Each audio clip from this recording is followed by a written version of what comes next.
So, this is different. I'm not actually going to be playing Hearthstone today. I kind of lied by saying that this is Hearthstone. But it's about Hearthstone, and it's about Hearthstone Classic, which unfortunately, as probably everybody here knows, no longer exists. It was canceled like a couple weeks ago, 3 weeks ago. I'm not exactly sure what. And people have moved on. They're doing cool stuff with this Classic Plus neoclassical style stuff, running tournaments. I've already run one. There's a second one coming, which is awesome.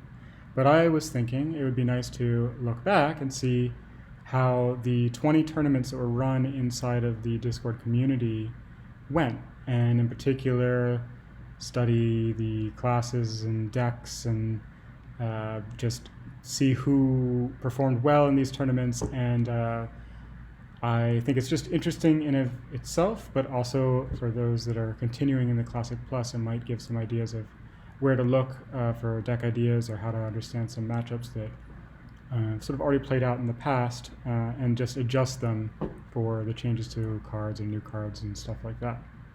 So here it is. We're going to analyze the Hearthstone tournament meta in retrospect. Starting with some of the raw numbers around tournaments themselves. So, as I said, there were 20 tournaments. There were 10 in the EU, 10 in NA. You can see their participation here in the bottom right-hand side. There's roughly 19 participants per tournament on average. This works out to 381 matches total that we can study, which is 1,375 individual games of Hearthstone that are recorded, and 151 unique competitors, and 1,528 different decks. And we have access to all the decks, all the cards that were in them, all the matches and their outcomes. Unfortunately, a few of the games are lost, but the vast majority of the games are also included in this data. So let's kick it off by looking at how the different classes performed. Only 9 because we're in Classic. All right, so first of all, what was the most popular? No surprises here. I think everybody knows what's the most popular. It's Rogue, Druid at the top by far. Warlock comes in third, separating itself from the pack.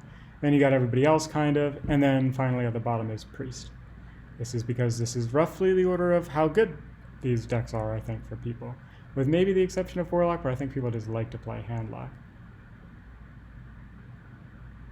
Oh no, yeah, well, so if there are any errors in the reporting, they might have propagated through to my data. There's going to be a little bit of that going on.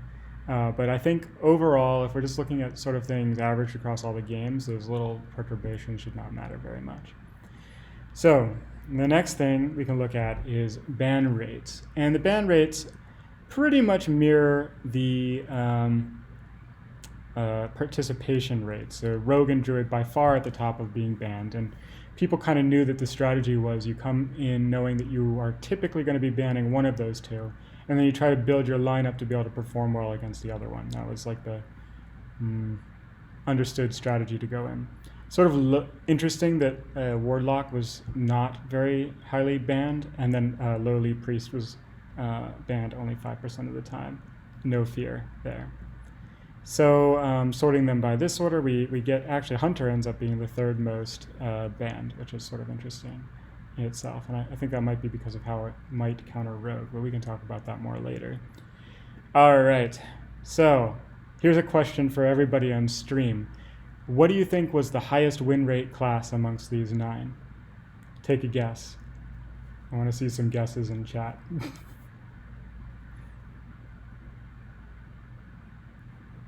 You would think Rogue, right? Because Rogue is the one that was banned the most and the one that was brought the most. So presumably people thought that Rogue was good. Thunder thinks it's Shaman at the top. It's a pretty good guess. Any other guesses before we just see who it is? All right. And sorting by win rate, indeed it was Shaman. So Shaman was the one that actually people in the chat were believing, because I think it started to come out towards the end of the tournament scene that Shaman was doing well, and people were starting to realize that. What's sort of interesting, I think, is the next ones, which I didn't hear people talk about much, which is like Warrior and Paladin being the next highest win rates. The ones that were feared the most, Rogue and Druid, were not even above 500, 49.9% for Rogue and 49% for Druid. And Hunter, which was suggested in the chat, actually was the lowest performing deck, class, which totally surprised me, actually. Came in at 44.6%, which is even worse than Priest. Okay, but this is maybe not the best way to think about like how good a class is, because of sort of how Conquest format works. So basically, if you have a deck that gets banned, that's basically a free win for the deck. So I decided to call something the conquer rate, which is just like what percent of the time the deck either won a game inside of a match for you or was banned for you. So, you know, in some way, this deck contributed to you winning the match, whether you did ultimately win the match or not. And knowing the ban rates of like Druid and Rogue, this should really help them, right? So if we instead go by conquer rate, as I have it defined here, and sort by that, we see that Rogue is definitely back on top with 81.5%. Druid is next with 77.4%. And this is despite them having sub 500 win rates. Paladin actually is surprisingly in third and performing quite well. And we have our old Hunter and Priest poor performers dipping down to the bottom. Dallin seems sad about seeing Hunter at the bottom. I was sad about seeing Hunter at the bottom. I thought it would do better, but apparently not. All right, so here's kind of a fun one. How did all of the matchups work? The 9x9 grid of win rates. So if you've followed any of like Vicious Syndicate or something like that, you should be used to looking at these kind of charts. This is a lot to take in. Obviously, there's 81 different values here. Some of them are on fairly low amounts of data, so all of them should be taken with a little bit of a grain of salt. But the general patterns of what I expect to see are definitely showing up here. So for instance, Hunter performing poorly against Druid. Yep, totally felt that before. Priest performing poorly against Druid. That is a pretty well-known fact about Priest, that it's not good there. Shaman doing well against Priest, I totally believe and feel like I've experienced. Also Shaman doing well against Hunter is something I felt before. These are mostly things that I'm not surprised to see. I know that there's a couple that I was in particular wondering about going into this. So for instance, Rogue into Druid. Rogue is favored. People kind of expected that. It's a pretty small margin here.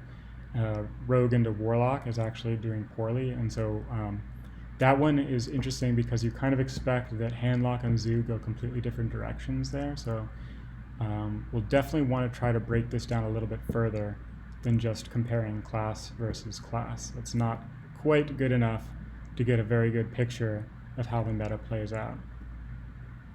And so to do that, we're going to have to dive a little bit more deeply into specific deck constructions, deck archetypes, and what people actually brought for these different classes. So unfortunately, in the data, I guess, the decks don't come with archetype labels. So you don't know which shamans are mid-range shamans. You don't know which paladins are control paladins. You could try to come up with a bunch of rule-based things to do that. But I decided to go a different route. So I decided that what you could do is you could say that two decks are similar based on how many cards they have in overlap. So that goes from 0 to 30, right? And then you could run a spectral clustering algorithm. It's just some way of clustering the decks into different groupings of similar decks. And I did it with 40 different clusters of similar decks. Once I had it down to those 40, I was able to manually just sort of look at a few example decks from each cluster to try to identify the archetype that are showing up in that cluster. Now, in my opinion, not each cluster was a truly unique archetype. Some of them overlapped and I mapped them to the same thing. Also, I wasn't able to pull out every archetype I was expecting to see. And there were definitely some like mid-range paladin and taunt druid that were a bit ambiguous for the clustering algorithm to pick out. So for instance, for mid-range paladin, I had to say they were either an aggro paladin or a control paladin. The taunt druids kind of got mixed into the combo druids and the mill druids. But overall, I found most of what I was looking for. One thing that I thought was super interesting is there was exactly one cluster that had only one deck in it, which I consider to be the most unique deck that was brought to the entire history of Hearthstone Classic tournaments. And that was Murloc Priest, which was brought by Leok in NA Tournament number 3. You should really check this deck out, because even hearing that it's Murloc Priest, I think doesn't give you quite the idea of what's in there. For instance, I wouldn't have expected a Mind Control to appear in Murloc Priest. So, yeah. Very bold choice by Leok there. All right, so going back to the popular archetypes instead of the unpopular archetypes, we have Miracle Rogue was the top most brought one. Again, no surprise there. And then Combo Druid being second, also no surprise. We kind of talked about in the classes, and we knew that those would be the most popular archetypes if you've been playing in these tournaments. Control Warrior was next, and that's always been kind of a tournament favorite because people feel like it gives them time for the deck to play out and they get to show their skill by playing it, right? Zoo being next, that's despite not having any bots in the tournament. Somehow Zoo still crept into the 4th slot. Mid-range Shaman, Handlock, Aggro Paladin, Freeze Mage, Token Druid. Let's see here, there's no Hunters in here, it looks like, in the top 9. And there's no Priests in the top 9. All right, I guess that's no surprise, right? The ban rates kind of reflect what was seen at the class level, I think. Miracle Rogue, Combo Druid clearly at the top here. And sort of interesting that Handlock, despite being very popular, is not banned very much. I think people kind of realized that Handlock was not super strong, or at least it was very polarizing and had some very clear weaknesses that made it easy to not ban. If we sort this by ban rate, we see that Token Druid actually comes in second. Aggro Rogue was banned a lot, which I thought was really interesting. Freeze Mage, this is like one of those things where you can definitely look at your lineup and be like, oh, I have no good way to counter Freeze Mage, and then you have to counter it. And after that, these are a lot less banned, but it's kind of interesting that there's 300 decks right at the bottom of the top 9 here. I have had to limit myself in the deck archetypes to just decks that were brought more than 20 times by now. So keep that in mind. Some of the less popular archetypes are not going to be shown from here on. No Murloc Priest. All right, so win rates.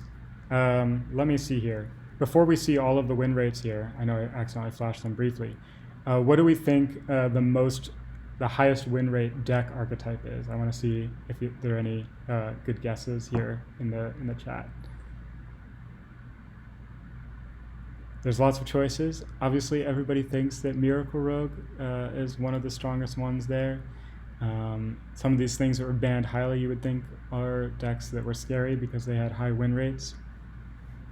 Maybe you have some outlier deck that you personally think is going to be up there.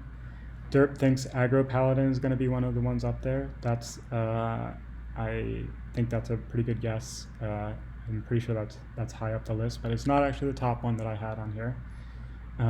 It's interesting that people realize that. I'm not sure I realized going into this analysis how good Aggro Paladin was doing. Zoo, that's an interesting guess. People are guessing aggro decks, which means that people are definitely on the right track here. So filling in these win rates, just briefly looking at some of these decks that we already had up here, most of these win rates are not very impressive. They're actually kind of like on the low side for the most part, which is interesting from banned decks. Miracle Rogue is above 500. Okay, that's good, but it's not exceptional. Aggro Shaman looked good though, so that's a sign of things to come. And then if I actually sort this from top to bottom, Aggro Warrior is the one that came on the top. Now, that's on a small sample size. I'm not convinced that Aggro Warrior is actually the best deck. I just think it was probably, this at least indicates it was underexplored. I think more people should have been bringing it or trying to experiment with it whenever it was having a pretty good win rate so far. But the next 3 decks are all aggro decks. This includes Aggro Paladin, which is number 3 on this list and more popular than the other 2 above it. So maybe this is there's an argument to be made that this could be actually the strongest deck. Then you have Midrange Shaman, which did very well and was also fairly popular. Zoo next, so again another aggro deck. Then finally Miracle Rogue, so there's some legitimacy to Miracle Rogue's champion reign. And then interestingly, a couple control decks that maybe performed well against these aggro decks above. And yeah, I also was a bit surprised that Aggro Rogue is not one of the stronger aggro decks, somebody pointing that out in chat. So if we are interested in what the worst decks are, I'm not going to have people guess for this, but I thought this was kind of interesting too. The one that performed the worst was Giant's Mage, but again, not brought very many times, so maybe not truly that bad. Then you had Control Paladin, which I think is a deck that people know they like more than it is actually good. Aggro Rogue doing pretty poorly, which surprised me. Face Hunter, Sunshine Hunter, okay, a few Hunter decks not doing well, which explains why Hunter as a class was not doing well. Handlock, another one of those ones that people like but is not necessarily that great and maybe known. Then we have those Druid decks, which I think people would be surprised to see perform so poorly overall. And then finally Freeze Mage, which actually had a 500 record, but it makes the lowest 9. All right, returning to the top ones. Yeah, Thunter's asking about Trap Hunter. Trap Hunter is somewhere in between 50% and 50.5%. It was literally the middle deck in this list. All right, so then we can also ask about conquer rate for these decks in the same way that we were talking about for classes. I'm just going to sort those from top to bottom. Aggro Warrior still at the top, despite not necessarily being banned as much as some of the Druids and Rogues.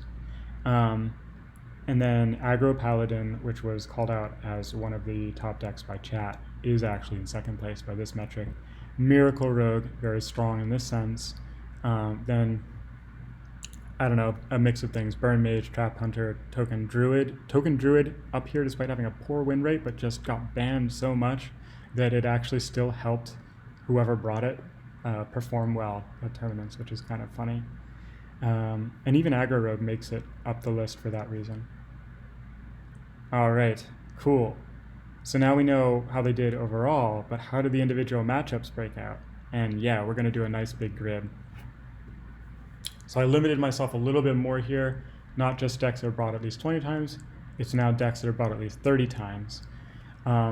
Amazingly, almost every single matchup in this 15 by 15 grid was seen. That kind of shocked me, but 2 were missed, which were just mirror matchups. Apparently we never saw Control Paladin versus Control Paladin, and we never saw Freeze Mage versus Freeze Mage. Freeze Mage versus Freeze Mage in particular is sort of a notorious, mind-bendy, very slow-paced matchup. So I think it's funny that we never actually ran into that. But yeah, okay, so now the data is really, really thin. Individual squares of this should definitely, you should definitely consider whether you actually believe it, but I'm still mostly seeing what I expect to see here, to be honest. Trying to think of some good examples, like Miracle Rogue. Is it good against Zoo? Yeah, 75%, and I've definitely heard people argue about that, but I always believe the Miracle Rogue side of that story. Very strong against Control Paladin, apparently. Mid-range Shaman, I expect to do really well against Combo Druid. Yep, totally turned out to be the case in this data as well. So there's a lot here. I definitely, okay. Yeah, that's right, Thunder. I saw the Freeze Mage mirror in the Classic Plus tournament. So it's now happened if you include the Classic Extended Universe, but it's not going to show up in this data.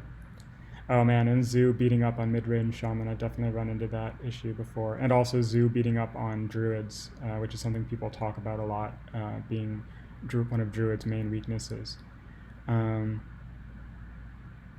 Backspace Rogue actually had a losing win rate against Miracle Rogue. So Backspace Rogue is the same thing as Aggro Rogue. And that, I think, is surprising. Might be not representative of the matchup as a whole, but probably starts to explain why it had such a poor overall win rate. Yep. All right. So there's a lot to take in here. I'm going to share this deck, the slides afterwards, so people can like take a look at this more carefully. But something that I wanted to try, which I've seen some other people do online, is asking yourself, what would a stable meta be based on this data? Okay, so we're going to have a bunch of ridiculous assumptions here, but I think it's still kind of a fun exercise and thought experiment.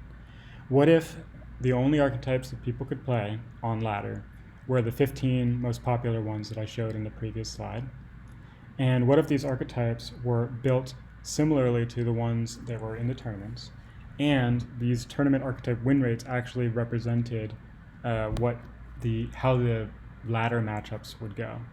And then finally, let's assume that players are on ladder only trying to win. They don't care about which decks are fun or interesting.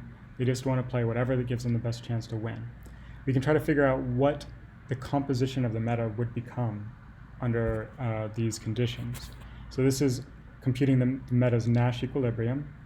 And it turns out that players will play. Does anybody want to make a guess at what the top deck that players will play based on these things? So like in a stable meta where everybody's playing optimally, playing just to win, what is the deck that would be most popular to see on ladder?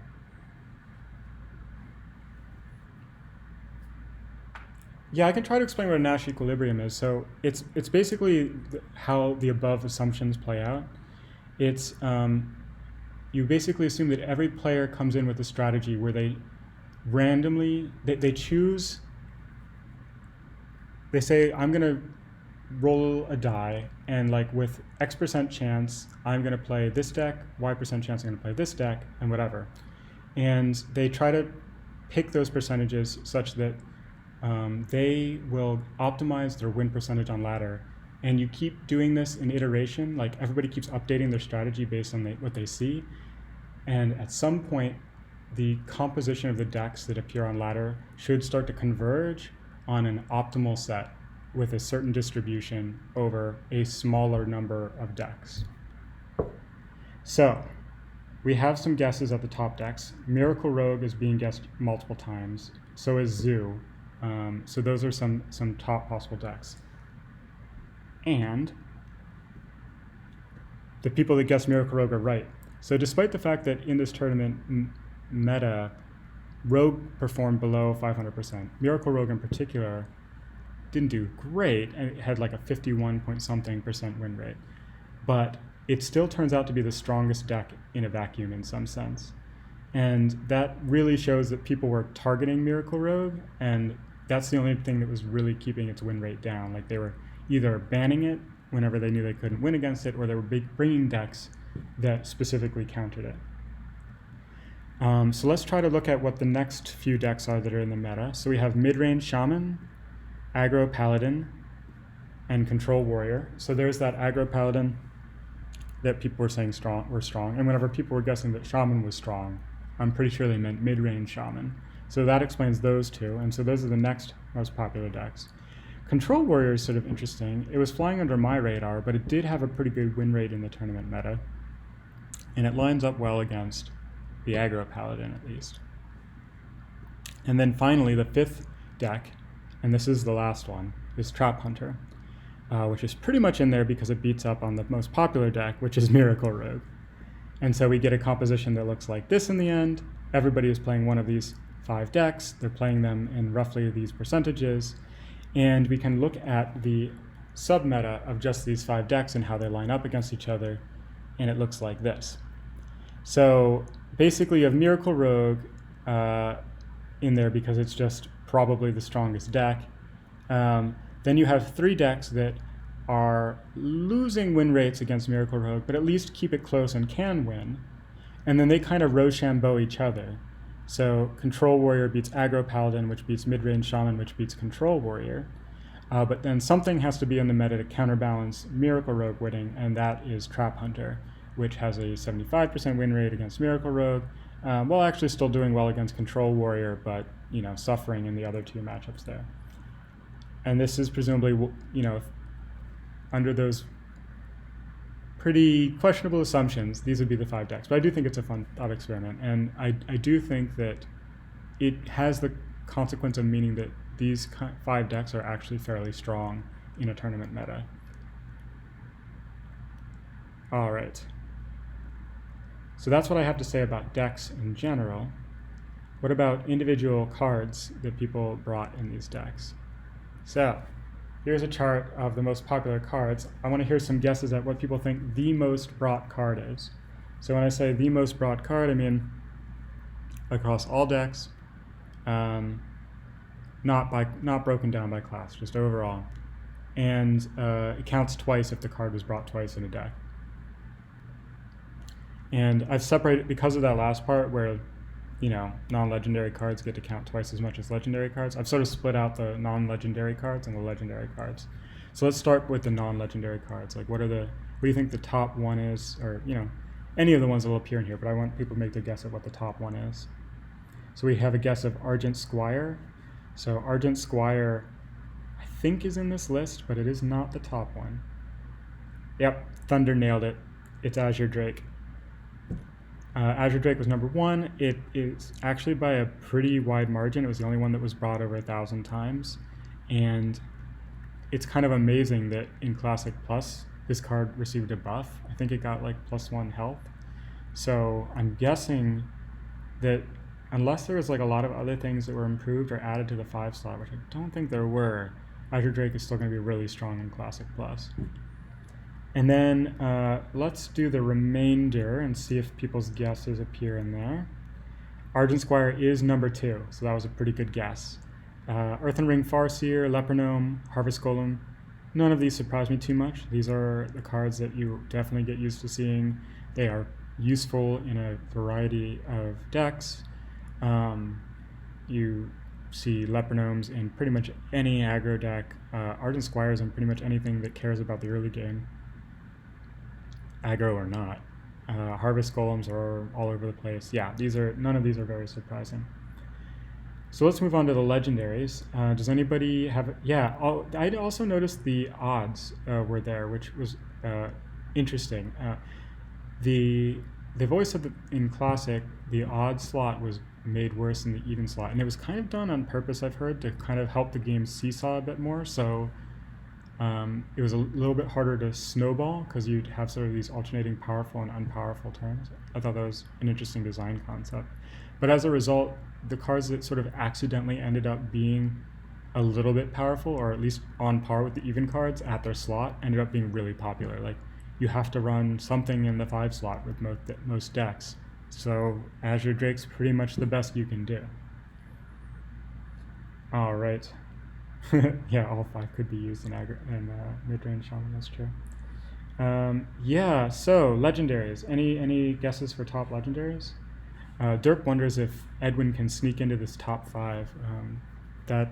So I will confirm that Edwin is the most brought class legendary card. I don't think that would really surprise anyone though.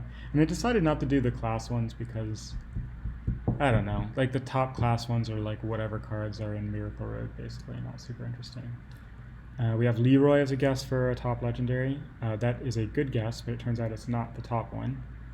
And actually this top one appears more often than Harvest Golems. It's in the top 5 most bought cards, even though there's a limit to how many you can bring in a deck.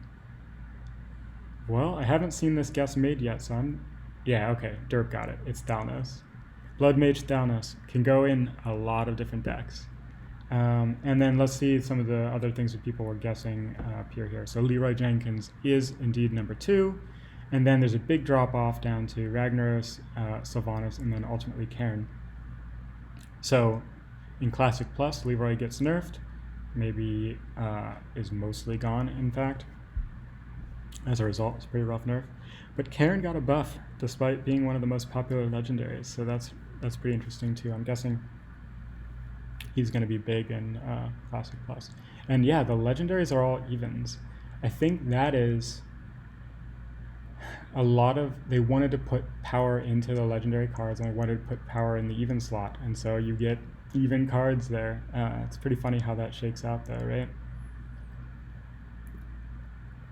All right. So, oh man, I meant to. Well, I don't know. This is probably not worth guessing at. So, here's another interesting idea. What are the most controversial card inclusions in decks in Hearthstone Classic?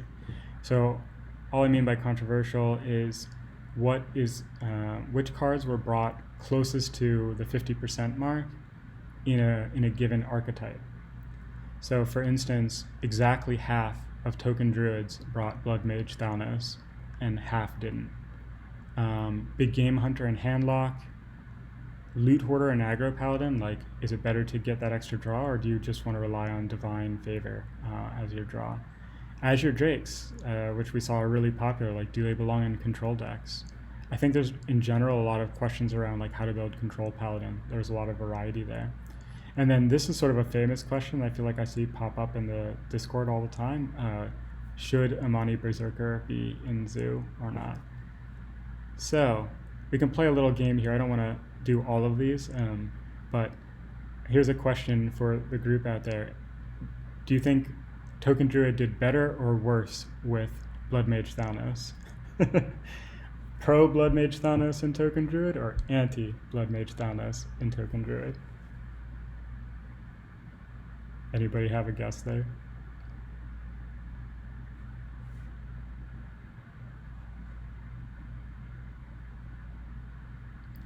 All right, we have at least one person guessing worse. I'm glad someone put it out there. But yeah, it's definitely worse with Blood Mage Thalnos. By a pretty good margin, actually. So Blood Mage Thalnos, according to this thin data, makes Token Druid worse. You can do the same thing for these other decks. I'm not going to have us all guess. But Handlock does better without Big Game Hunter. I think the tournament meta turned out that the really difficult decks to beat were not running too many minions that could be BGH'd. So even though BGH is a huge swing when it hits, it's not worth including in Handlock. Aggro Paladin, slightly better with Loot Hoarder, although it's very close, so, you know, maybe it doesn't matter. These next few are really close. Both these control decks did better without Azure Drake, but yeah, there's an argument that could be made either way.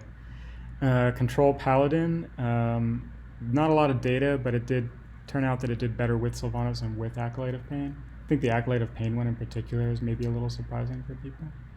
And then, all right, one more guess here. From the group, do you think that Zoo does better or worse with Amani Berserker? Because this is one that I feel like I just see argued about a lot in Discord. I'm curious what the people that are here think about that one. We're going to see opposition in this deck later when we start talking about individual players. So, all right, Thunder thinks that Zoo is better with Amani Berserker. Yeah. Thunder, you're on a roll. You're right. Zoo did slightly better. It's very close, though, actually, in practice. I was talking to Ambi about this, and Ambi said that she thought it was really meta-dependent, and it looks like it slightly broke in favor of Amani Berserker. All right, so let's move on to what ends up being our final section here, which is the actual competitors that placed in the tournaments. Let's see how all of our sort of new celebrities in the classic Hearthstone world matched up against each other. So first of all, let's do one last shout out to all of our champions that we've had. So there's 17 tournament champions that we've had. Wait, is that right? No, that's not right. There should be 15. Yeah, sorry, 15 tournament champions. We have Severe being our only 3-time champ. Then there's Satyr, Thunder, and HDA as the only 2-time champs. And then we have Patish, Ratach, Haskond, Opposition, Koto, Arcus, No Time to Cry, Tipo, Mortimer, Jamie, and Tim Kago, each getting 1 win. So yeah, congrats to them again. These are roughly in order of earliest win to last win. So Jamie and Tim Kago are eternal champions for winning the last EU and NA Classic tournaments. Let's expand this a little bit to top 3 finishes. So once again, Severe at the top with 5. Arceus also having 5 though, so they both perform very well in this way. And then we have Sator as having 4 top 3 finishes. Thunder, HGA, Patach, Hascond, No Time to Cry. Oh no, sorry, just those 4 having 3 top 3 finishes, and then there were 7 more top 3 people with 2 top 3 finishes. No Time to Cry, Solid, Dalin, Freaks, Ambi, Winterborn, Fanu. I know a lot of these people are in the chat right now. Shout out to all of you. Getting multiple top 3 finishes, there were only 14 people, so it turned out that was more difficult in some sense than actually winning one tournament. So we can argue about how, like, oh, maybe this person just got lucky that they got through the championship. Let's focus on their actual wins and loss rates. So we can look at who had the best match win rates across all tournaments. All right, so we have our only 2 champions that were once and done, Jamie and Opposition at the top. So Jamie snuck in the last tournament for his first one and won it, sweeping 5-0. And so, of course, that puts you at the top for the win rate. Then Opposition going 4-0 and then moving on to casting tournaments from there on, proving that he can win if he wants to, and then just moving on and doing a different service for the community. And then we have a bunch more people with high win rates, although probably on like 1 to 2 tournaments, so low amounts of data. Tipo, Starforge, Warfrener, Bublin, Kodo, and Milan Yusk.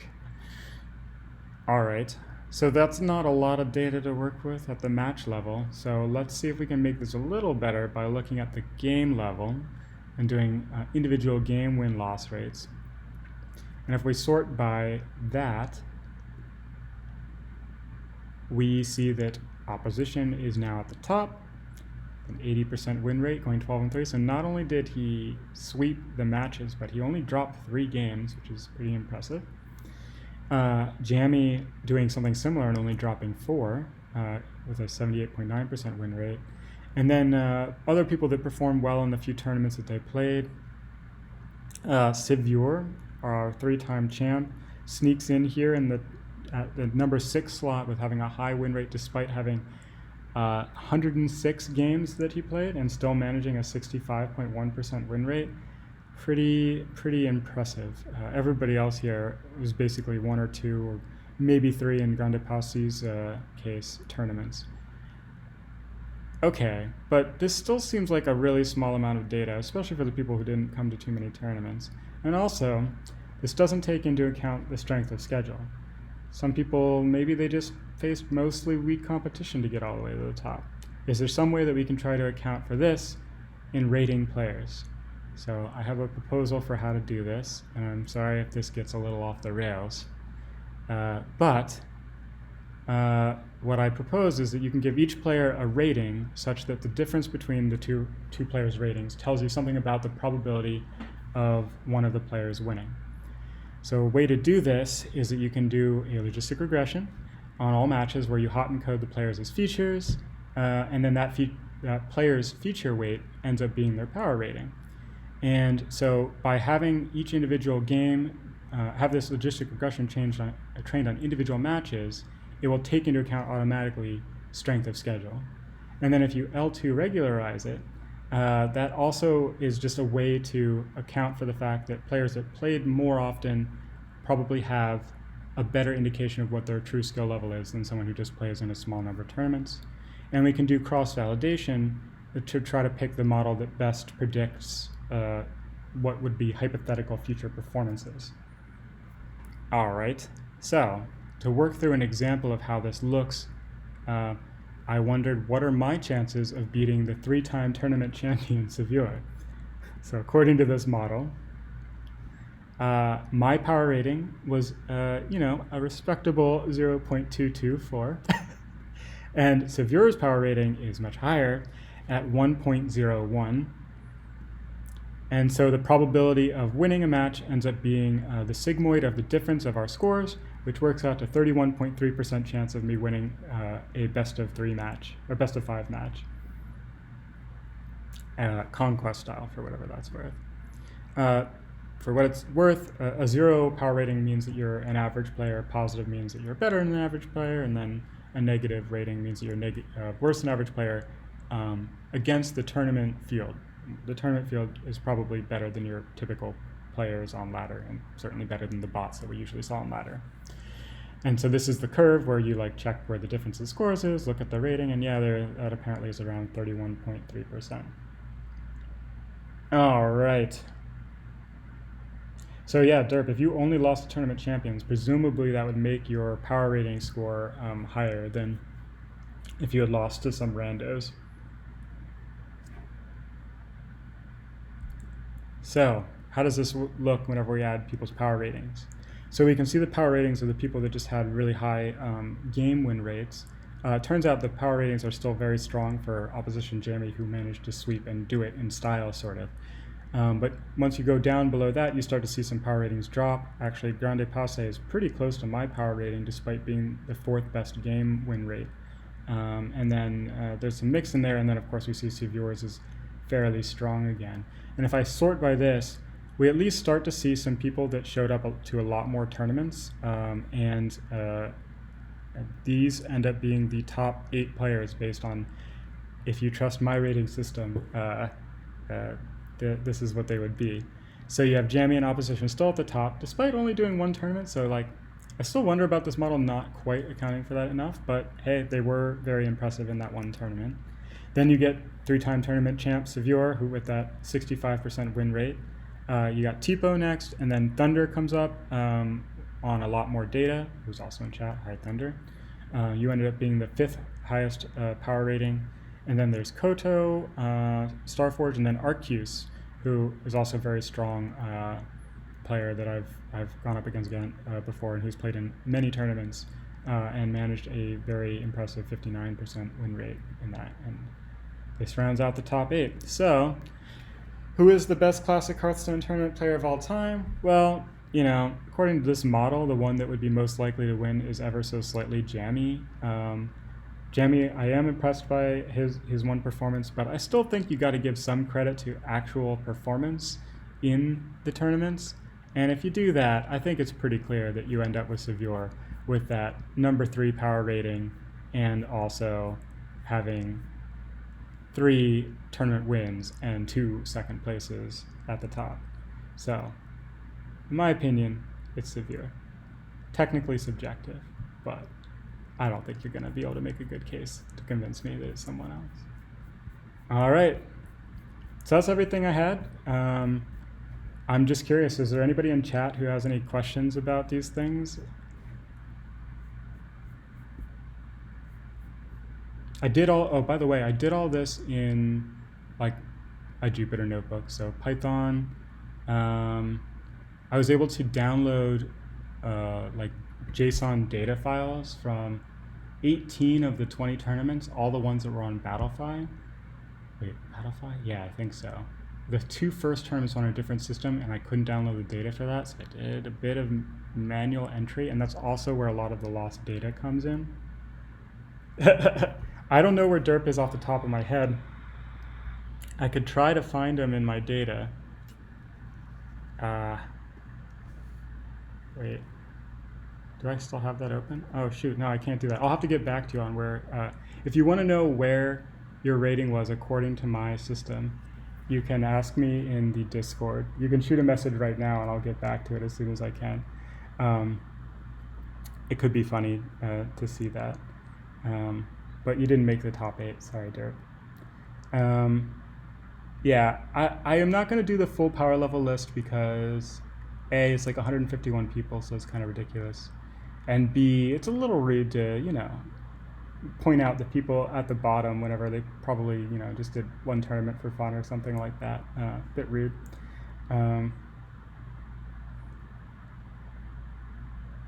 Yeah, I'll have to look at that Nash equilibrium thing that you're pointing out, Dawn. I know I'm not the first person to do that for this type of thing. I used a package off the internet called NashPy to compute it. It was pretty straightforward. I was actually giving it a pretty large matrix of uh, payouts. It was a 15 by 15 grid, so I had to use sort of an approximation method for doing it, but I ran it like multiple times with different seeds, and it was giving like basically the exact same answer. So I think it was finding the true equilibrium, and it just yeah, it's just hard for it to compute precisely. Um, but I think I did something very similar to him for that. Um, Lots of people helped me with this. Abby showed me how to get the data to do this. I'm using like some HearthPy. I'll have to find out what it exactly is called. There's some package specifically for processing Hearthstone decks and cards and stuff like that that was super useful for doing this. Most of the other stuff is off the shelf. If you do this kind of stuff, you know these packages like Pandas, NumPy, Scikit-learn, SciPy, like really standard stuff in the, for people who do data science type stuff. Now derp is not number 9th. I actually remember who number 9 is. It's HDA actually, who is someone that I was wondering how high he would end up on the list, because I thought he was pretty strong. So HDA is indeed number 9. Yep. And yeah, thanks to the whole community for this. I mean, you guys contributed the data, which is really fun and interesting. Thanks for coming to this chat and for humoring me with your guesses at what the answers would be. I liked that people put themselves out there and actually guessed them. I'm going to share these slides. Maybe I'll clean them up slightly because I currently have them set up to quote unquote animate various things. And maybe I'll just strip them down to like the bare minimum ones. But I'll share that. Probably won't share any code, but if anyone's interested in like my code or data sets or something like that, I could probably find a way to share it individually with people, or at least talk about it. Yeah, that's everything. Enjoy Classic Plus. My advice for Classic Plus is, well, as someone who hasn't even played it yet, and so you should probably ignore my advice, but based on this data, someone should look into to see if Aggro Warrior is still good. I know that presumably Control got a lot better, but Aggro was quite good in the original Classic, and the types of aggro decks that ended up performing the strongest I think were somewhat overlooked. Like, people were somewhat aware of Aggro Paladin, but like Aggro Warrior being strong and like a couple of the other ones were kind of under the radar. Check to see if maybe they're good in Classic Plus. They could be. Use Karen. Karen was already good. Now he's even better. Azure Drake. You should probably use Azure Drake for the same reason. Miracle Rogue is gone, so it's going to really change that optimal meta, which was highly based on how things matched up against Miracle Rogue. So that changes a lot of how those things work out. But Druid, yeah, like I feel like this data showed why people feared Miracle Rogue, at least some. And it seemed deserved, even though ultimately its win rate was not the greatest. But Druids, like, I think people, like, I'm not going to say Druid was bad, because, like, I've played against it on ladder enough to know that Druid is a good deck.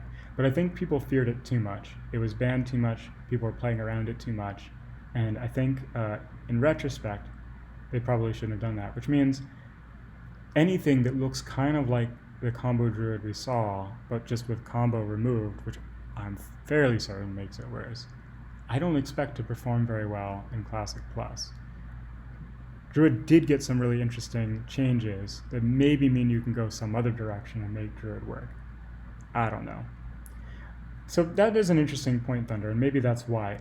Druid is strong, but maybe it was easy to target it, and therefore that's why people did. But I guess then that makes you wonder, like, why were people still bringing it? But, like, people were kind of right in bringing it, in the sense that it was getting banned a ton, and it was helping you win matches by just getting banned. But if you actually had to play it, it was bad for you. And so it makes me wonder if there were more people that should have just brought a deck or two that counter it well, and with less banning. I think that was the mistake that some people were making in this tournament scene. And maybe that's from coming in ladder, where you don't have you don't have like those multiple deck options to choose from, and like Druid suffers in that scenario, but on ladder Druid does better because it's just the one-on-one nature. All right, I think that's all my conclusions. Thanks everyone for coming to this. This was fun. I'm going to share this video as well. I'll put it on the Discord. I'll put it on my YouTube channel. It'll, of course, be on my Twitch. And I will share Derp's power rating. I hope, Derp, you don't mind that I do that publicly. But if anybody else wants to know their power rating publicly or privately, you can ask me and I can tell you, like, who would win, blank versus blank, and you can see my silly model's opinion on who would win. Yep. All right, thanks everyone.